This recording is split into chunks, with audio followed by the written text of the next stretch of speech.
In 1952, Alfred Hershey and Martha Chase, who are pictured here, set out to find what part of a bacteriophage infects the host, its viral genetic code or its protein capsid. Hershey and Chase knew that T2, a bacteriophage, infects bacteria Escherichia coli and takes over E. coli's metabolic functions. They knew T2 consisted of a protein capsid or shell-like coating in DNA.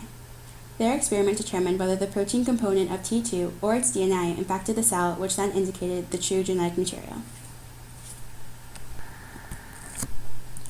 Hershey and Chase had two batches of the bacteriophage. The first batch was grown with radioactive sulfur.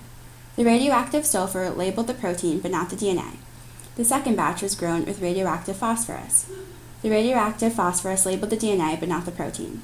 These two batches were kept separate throughout the entire process. Each batch was left to mingle with the bacteria E. coli for 10 minutes to give the T2 time to infect the E. coli without having enough time to reproduce.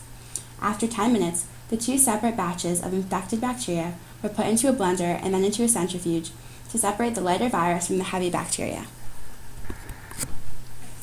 The bacteria formed a pellet at the bottom of the tube, leaving the virus suspended as a supernatant. In batch 1, the radioactive sulfur was found in the supernatant, showing that the viral protein never actually entered the E. coli. In batch 2, the radioactive phosphorus was found in the pellet, showing that the DNA from the T2 entered the bacteria, which meant that the T2's DNA is what infected the E. coli. Hershey and Chase's experiment showed that DNA from the T2 infects the bacteria, while the protein does not, demonstrating that DNA is a genetic code. Hershey and Chase proved that DNA is a genetic material, which prompted scientists to look further into the structure of DNA.